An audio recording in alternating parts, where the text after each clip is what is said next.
بسم الله الرحمن الرحيم. وقال الله تبارك وتعالى: كنتم خير أمة أخرجت للناس تأمرون بالمعروف وتنهون عن المنكر وتؤمنون بالله.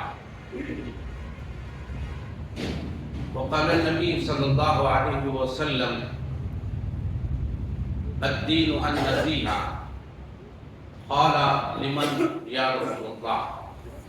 قال: لله ولرسوله ولكتابه ولأئمة المسلمين وعامتهم. رواه البخاری ومسلم. احترام بزرگوں، عزیز بھائیوں اور محترم حاضرین، حمد و ثناء کے بعد میں نے ایک آیت کریمہ جو بڑی معروف اور مشہور ہے وہ تلاوت کی. اس میں اللہ تعالیٰ نے امت مسلمہ سے یہ فرمایا ہے کہ کنتم خیر امہ، تم ایک بہترین امت ہو، خیر امت ہو جو لوگوں کے لیے برپا کی گئی، اور تم لوگوں کو معروف کا حکم دو گے اور منکر سے روکو گے اور اللہ پر ایمان رکھو گے. بھائیوں اور بزرگوں، ہم سب جانتے ہیں کہ آج ہمارے اپنے ملک کو یوم جمہوریہ کے طور پر اس دن کو منایا جاتا. مسلمان کے خیر امت ہونے کے ناطے وہ خیر خواہ بھی ہے، اور دین کو، اسلام کو اگر کسی دوسرے نام سے تعبیر کیا جا سکتا ہے تو وہ ہے الدین النصیحہ، دین خیر خواہی کا نام. تو اسلام نے خیر خواہی پر ہمیں زور دیا ہے، اور یہ اللہ تعالیٰ کا بڑا پسندیدہ عمل بھی ہے. اور اسلام میں اللہ تعالیٰ نے جتنے احکامات عطا کیے ہیں ان کے لب لباب یہی ہے کہ انسان دوسرے انسانوں کے خیر خواہ بنے. خیر خواہی کا مطلب ہے کہ کسی کا بھلا چاہنا اور اس کو نقصان سے بچانا. ہم کو اللہ تعالیٰ نے خیر امت بنایا ہے تو صرف ہماری خیر خواہی ہمارے اپنے حد تک نہیں ہے، صرف ملت کے لیے بھی نہیں ہے، بلکہ یہ ہے کہ ہم اس کو اپنے ملک کے لیے بھی استعمال کر سکتے ہیں.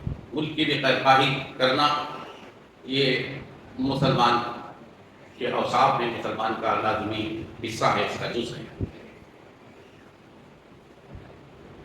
اللہ تعالیٰ نے قرآن مجید میں جو فرمایا کہ کنتم خیر امۃ اخرجت للناس، تم ایک بہترین امت ہو جو لوگوں کے لیے برپا کی، یعنی سارے انسانوں کی خیر خواہی اور بھلائی ہمارا منصب اور ہمارا فرض ہونا چاہیے. دنیا کے اندر اللہ تعالیٰ نے انبیاء اور رسول کو بھیجا تو وہ انسانوں کے خیر خواہ بن کر آئے. انہوں نے توحید کے ساتھ اسلام کی، جو دین اسلام فطری دین ہے، اس کی دعوت کی. تو انسانوں کے لیے سب سے بڑی خیر خواہی اگر کچھ کوئی ہو سکتی ہے تو یہ ہے کہ انسانوں کو دوزخ کی آگ سے بچانے کے لیے ہم اللہ وحدہ لا شریک کی طرف ان کو بلائیں، دین اسلام کے پیغام کو عام کریں، دین اسلام کی طرف انہیں راغب کرنے کی کوشش کریں. یہ انسانوں کی سب سے بڑی خیر خواہی اور بھلائی ہے جو ہم انسانوں کے ساتھ چاہ سکتے ہیں. اسلام نے جتنے عبادات کا حکم دیا ہے اس میں بھی ہم دیکھیں گے کہ اللہ تعالیٰ نے اس میں انسانوں کی خیر اور بھلائی رکھی. نماز سارے انسانوں کے اندر مساوات پیدا کرتی ہے. روزے کے ذریعے سے غریبوں کی ہمدردی کا جذبہ پیدا ہوتا ہے، اور نظام زکوٰۃ کے ذریعے سے سارے انسانوں کے ساتھ ہمدردی کا عملی مظاہرہ ایک مسلمان کرتا ہے. جو جذبہ روزے کے ذریعے سے اس کے اندر پیدا ہوتا ہے، غریبوں کا، محتاجوں کا، بھوک اور پیاس کا، اسی احساس کا عملی مظاہرہ مسلمان اپنی زکوٰۃ نکال کے، اپنے مال میں سے وہ حصہ نکال کے جو اللہ تعالیٰ نے مقرر کیا ہے وہ انجام دیتا ہے. حج سارے انسانوں کے درمیان عدل اور مساوات کا، اتحاد اور اتفاق کا درس دیتا ہے۔ نماز کے ذریعے سے بھی انسانوں کے اندر جو چھوٹ چھات، نیک اور امتیاز اور فرق جو ہے اس کو اللہ تعالیٰ نے مٹا دیا۔ سارے انسان یہ تھے، ایک ہی صف میں کھڑے ہو گئے، محمود و ایاز، نہ کوئی بندہ رہا نہ کوئی بندہ نواز۔ حج جہاں سارے انسانوں کو یہ پلیٹ فارم عطا کرتا ہے، اتحاد اور اتفاق کا جہاں مظاہرہ ہوتا ہے، وہیں جہاد یہ عدل کو قائم کرنے، ظلم کی، بربریت کی کے خلاف آواز اٹھانا اور بربریت کو ختم کرنے، ظلم کو ختم کرنے کا نام دیا۔ یہ جتنے عبادات ہیں اللہ تعالیٰ نے اس میں انسانوں کی خیرخواہی رکھی۔ ہمارا دین مکمل نہیں ہو سکتا جب تک ہم انسانوں کے لیے خیرخواہی کا جذبہ اپنے اندر نہیں رکھتے۔ جہاں اللہ تعالیٰ نے اپنی عبادت کا حکم دیا، وہاں اللہ تعالیٰ نے انسانوں کے حقوق کو بھی ہمارے سامنے بیان کیا اور کہا کہ یہ دونوں چیزیں مل کر دین مکمل کرتی۔ بعض لوگ یہ کہتے ہیں کہ دھرم سے، مذہب سے اوپر اٹھ کر انسانیت کی بات کرنی چاہیے۔ اسلام کے اندر انسانیت کی جتنی قسمیں ہیں، ان تمام قسموں کو اللہ تعالیٰ نے اس کے اسلام کے نصاب میں داخل کیا اور ہر انسان کے ساتھ خیرخواہی کرنے کا حکم دیا ہے، اور اس کے جو متعین دائرے ہیں اس میں ان کے حقوق کو بتایا جاتا ہے۔ تو اس سے ہمیں یہ معلوم ہوتا ہے کہ جو لوگ اسلام کے سلسلے میں بات کرتے ہیں انہوں نے اسلام کو سمجھا نہیں۔ اسلام ہی در حقیقت انسانیت کا خیرخواہ ہے۔ اسلام انسانوں کو گمراہی سے نکال کر سیدھے راستے کی طرف لاتا ہے، تاریکی سے نکال کر روشنی کی طرف لاتا ہے،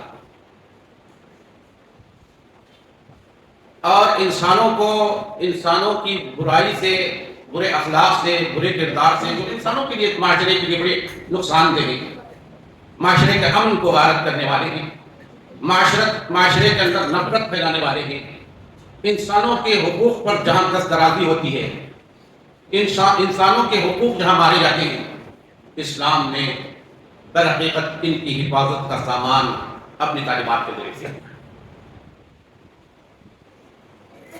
ہم دیکھتے ہیں کہ اسلام کی تعلیمات کو پیش کیے جانے سے پہلے عرب کا جو ماحول تھا، وہ بدو لوگ جو اونٹوں کو چرایا کرتے تھے، راستے کہیں کوئی امن اس کے اندر نہیں تھی، راستے پرخطر تھے، ہمیشہ قافلوں کے لٹ جانے کا اندیشہ ہمیشہ لگا رہتا تھا، قافلے لوٹ لیے جاتے تھے، ان کا سامان لوٹ لیا جاتا تھا، ڈاکے ڈالے جاتے تھے ان پر، حرام اور حلال کی تمیز انسان میں نہیں تھی، طاقتور انسان کمزوروں کو پرچھائے ہوئے تھے اور ان کے ساتھ ظلم اور تشدد کا معاملہ اختیار کرتے تھے، کمزوروں کو جینے کا کوئی حق حاصل نہیں تھا، قتل و غارت کی، انسانوں کا خون، اس کی کوئی اہمیت نہیں تھی۔ اسلام کے آنے سے پہلے لڑکیوں کو زندہ درگور کیا جاتا تھا، لڑکیوں پر، عورتوں پر ظلم ڈھائے جاتے تھے، ان کے کا کوئی حق معاشرے کے اندر نہیں تھا۔ اسلام نے آیا تو یہ کہا کہ عورت، اسے بھی جینے کا حق حاصل ہے، وہ زحمت نہیں بلکہ معاشرے کے لیے رحمت۔ پھر اس کے حقوق متعین کیے، ان کے حقوق کی حفاظت کا ضمانت اسلام نے دیا، وراثت میں ان کے حقوق متعین کیے، اور پھر اللہ کے رسول صلی اللہ علیہ وسلم نے لڑکیوں کی پرورش اور پرداخت پر جنت کی خوشخبری سنائی۔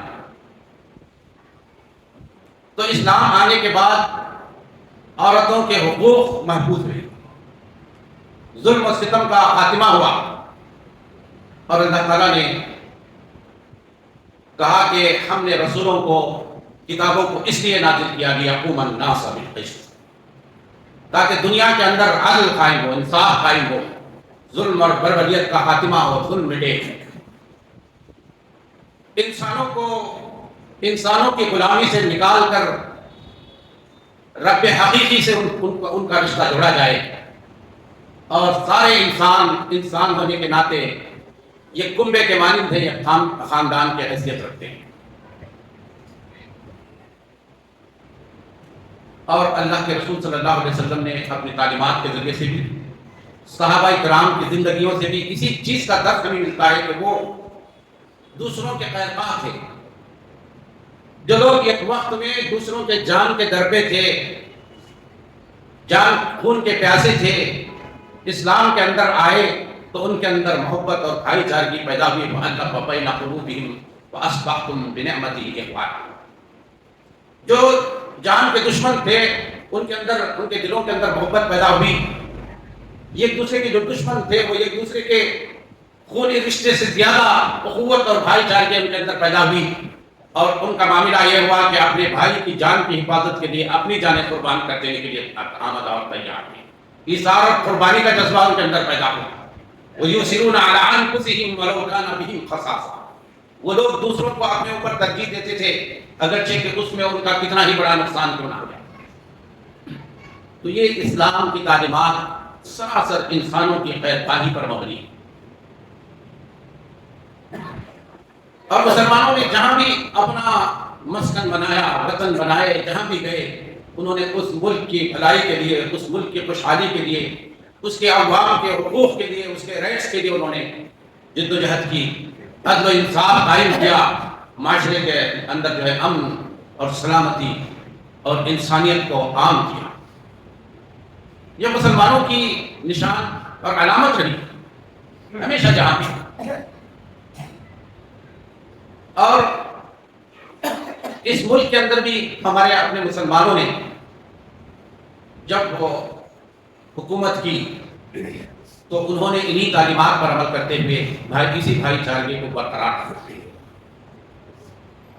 یہ الگ بات ہے کہ تاریخ کے گزر جانے کے بعد اس کو توڑ مروڑ کر مسلمانوں کے اوپر الزام تراشیاں کی جاتی ہیں.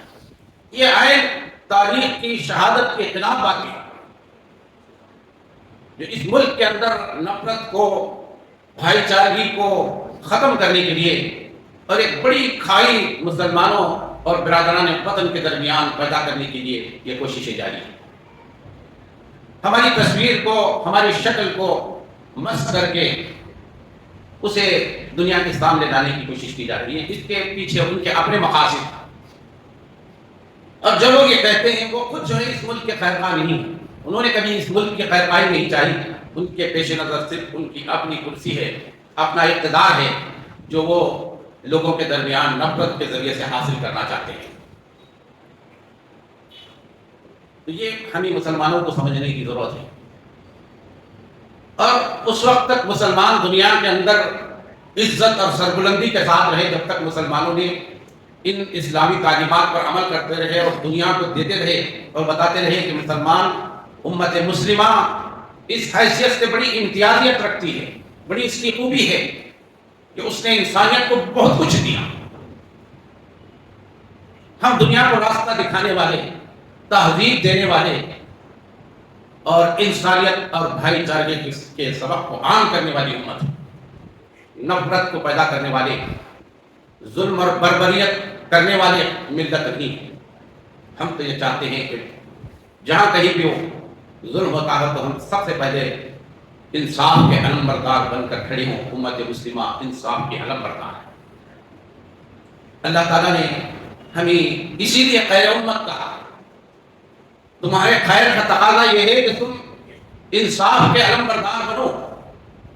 لیکن آج ہم نے اپنی اس حیثیت کو کھو دیا اور ہماری حیثیت بھی بس اتنی رہی کہ ہم ذاتوں میں سے ایک ذات، فرقوں میں سے ایک فرقہ بن کے رہ گئی. ہم نے اپنی اصل پہچان کھو دی جس کی وجہ سے آج ہم مسائل کا شکار ہیں. آج ہمیں بہت سارے مشکلات کا سامنا کرنا پڑا. ہمارے سامنے چیلنجز ہیں. ان چیلنجز کا مقابلہ ہم اسلامی تعلیمات کے بل بوتے ہی پر دنیا کے سامنے پیش کر سکتے ہیں. اس کا واحد حل یہ ہے کہ ہم اپنی اصل حیثیت کو پہچانیں. ہمارا جو منصب ہے، ہماری جو ذمہ داری ہے اس کو ہم پہچانیں. اسلام تبلیغ کا، امتیازات کا، خاتمہ کرنے والا عقیدہ. ہمارے اندر چھوٹ چھاپ نہیں ہے، ہمارے اندر کوئی بڑا اور چھوٹا نہیں ہے، ہمارے اندر اس حیثیت سے فرق نہیں ہے کہ کوئی گورا ہے کوئی کالا ہے، کوئی اونچی ذات کا ہے کوئی نیچی ذات کا ہے.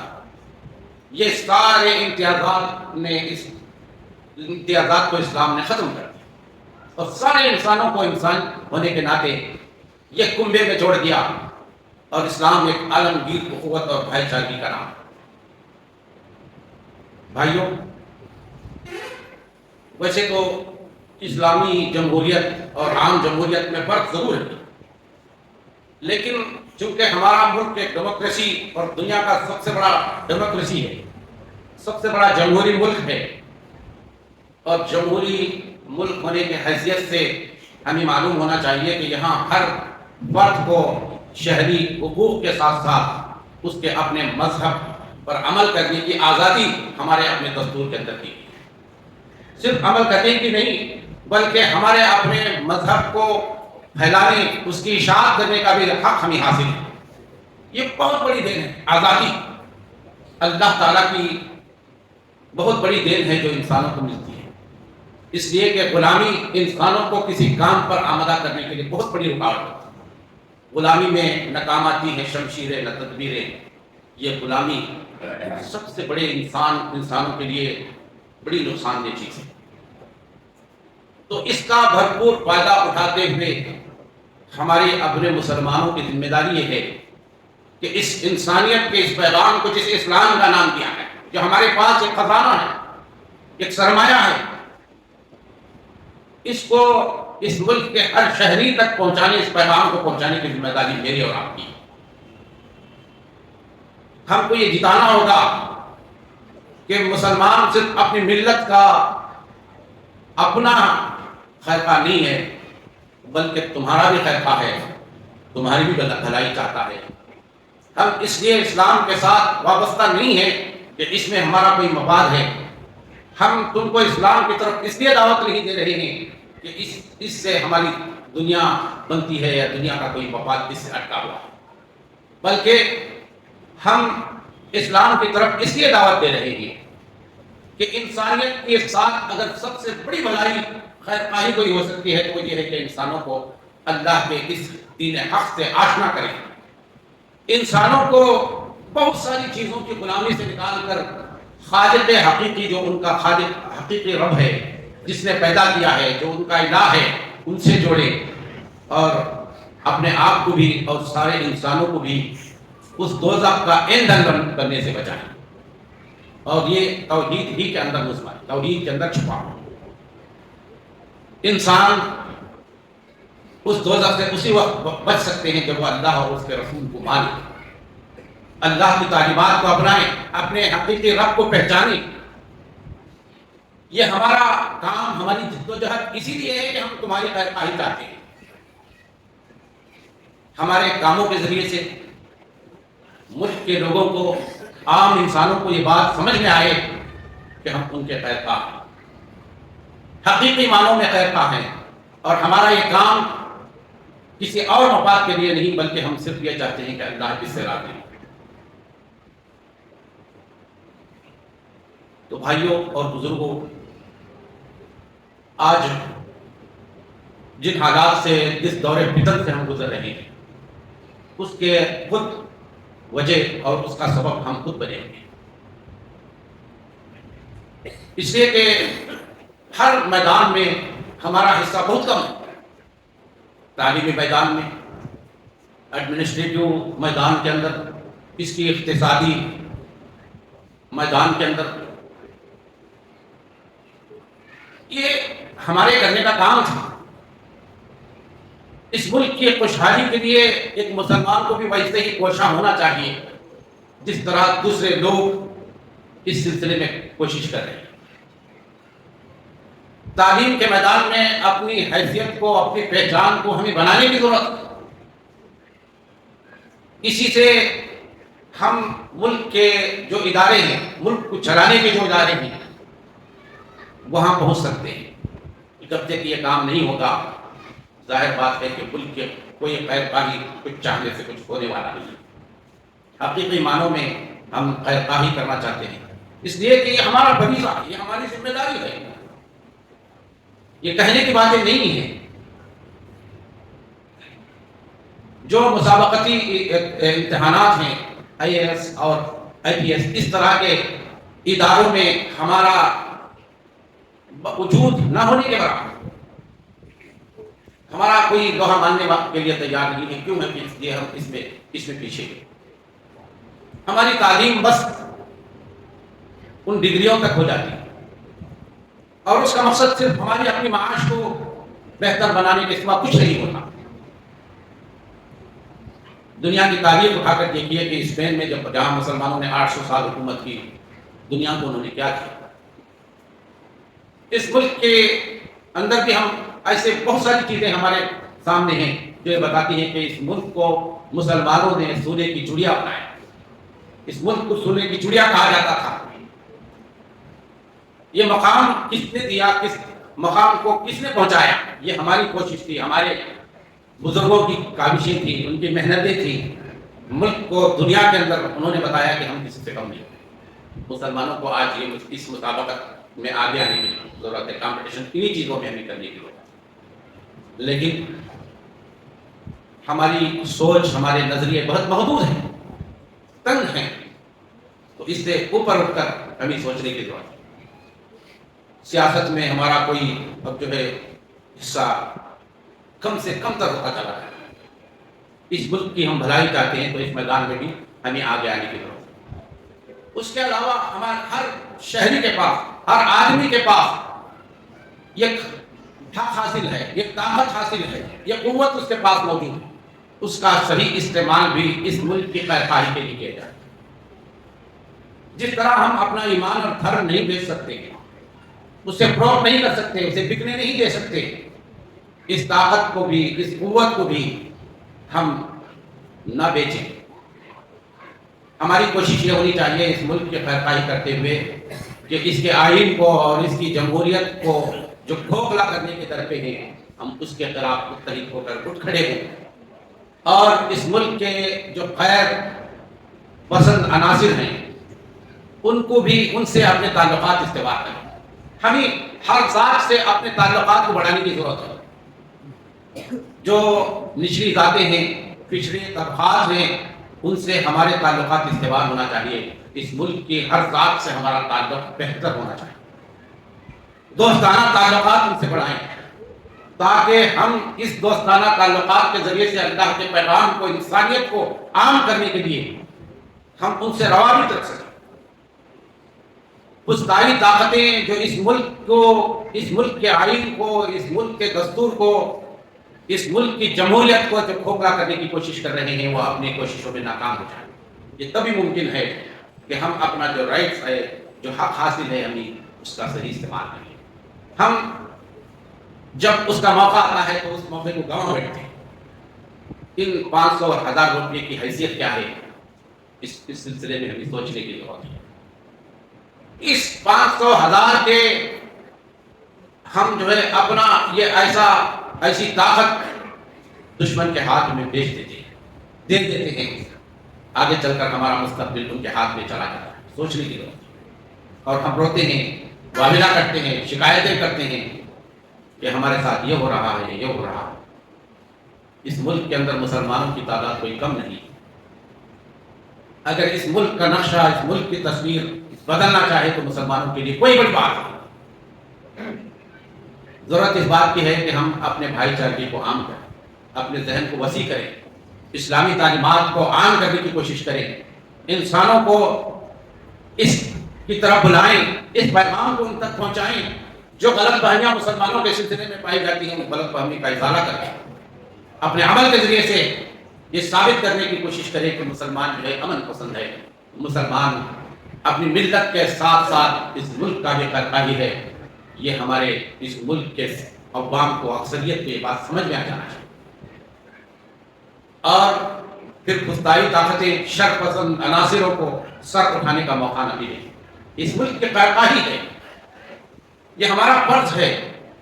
جہاں ہم رہتے ہیں، جہاں اللہ تعالیٰ نے ہمارے لیے رزق کے وسائل مہیا کیے ہیں، جو آزادی اللہ تعالیٰ نے امن عطا کیا ہے، اس کا حق یہ ہے، اس کا فرض یہ ہے، اس کا تقاضا یہ ہے کہ ہم اللہ کے پیغام کو انسانوں تک پہنچائیں، دنیا کے اندر فتنہ اور فساد اور خون خرابہ اور نفرت کو ختم کریں، بھائی چارگی کو عام کریں۔ انسانیت اسی طرح کا پیغام دیتا ہے جو اس ملک کے اندر واسودھا کٹمبکم کا انہوں نے سلوگن اختیار کیا ہے۔ ہمارے پاس بھی وہی ہے، ہم بھی سارے انسانوں کو ایک آدم اور حوا کی اولاد سمجھتے ہیں، یہ کنبہ ہے، یہ خاندان ہے۔ انسان ہونے کے ناطے اس کے اپنے حقوق اسلام نے متعین ہے۔ اسلام تو اتنے حقوق کی طرف توجہ دلاتا ہے، انسان تو اشرف المخلوقات ہے، اسلام نے جانوروں تک کے حقوق متعین کیے ہیں۔ اسلام نے صرف امن کے وقت نہیں بلکہ جنگ کے دوران بھی انسانوں کے حقوق اس نے متعین کیے۔ بچوں کا قتل کرنے سے، بوڑھوں کا قتل کرنے سے، عورتوں کا قتل کرنے سے، بیماروں، کمزوروں، مریضوں کو قتل کرنے سے اسلام نے منع کیا۔ اسلام ایسا خیرخواہی کا جذبہ مسلمانوں کے اندر، سارے انسانوں کے اندر پیدا کرنا چاہتا ہے۔ اسلام یہ کہتا ہے کہ جو فصلدار درختوں کو کاٹا نہ جائے، یہ اسلام کی تعلیمات ہے۔ تو ہم سمجھ سکتے ہیں کہ اسلام کے سوا کوئی دنیا کے اندر ایسا مطلب نہیں ہے جو انسانوں کی خیرخواہی اپنے اندر رکھتا ہے۔ کہ ہم کو سمجھیں اور اپنے رویے سے، اپنے عمل کے ذریعے سے ہم اس ملک کے باشندوں کو یہ بتانے کی کوشش کریں کہ واقعی معنی میں سچے طور پر ہم جو ہے سب کے خیرخواہ، اور حقیقی معنی میں ہم یہ خیرخواہ ہونا چاہیے۔ ہم آپس میں خود خیرخواہ نہیں ہیں، ہمارے اندر وہ خیرخواہی نہیں ہے جو ایک مسلمان کو دوسرے مسلمان کے لیے نہیں ہونی چاہیے۔ تو ظاہر بات ہے کہ باہر کا کوئی تصور نہیں کر سکتے۔ تو اس لیے بھائیوں اور بزرگوں، ہماری ذمہ داری، ہمارا فرض سمجھ کر ہم اپنے ان فرائض کو ادا کرنے کی کوشش کریں۔ اس ملک کی ترقی کے لیے بھی، اس ملک کے امن کی بحالی کے لیے بھی ہمارا حصہ ہونا چاہیے، ہماری ذمہ داری ادا ہونی چاہیے، اور جو کوتاہی ہو رہی ہے وہ کوتاہیاں ختم ہونی چاہیے۔ اللہ تعالیٰ سے میں دعا کروں گا کہ اللہ تعالیٰ ہم سب کو صحیح معنی میں انسانیت کا خیرخواہ بنائے۔ وما توفیق الا باللہ وآخر دعوانا ان الحمد للہ رب العالمین۔ جزاکم اللہ خیرا۔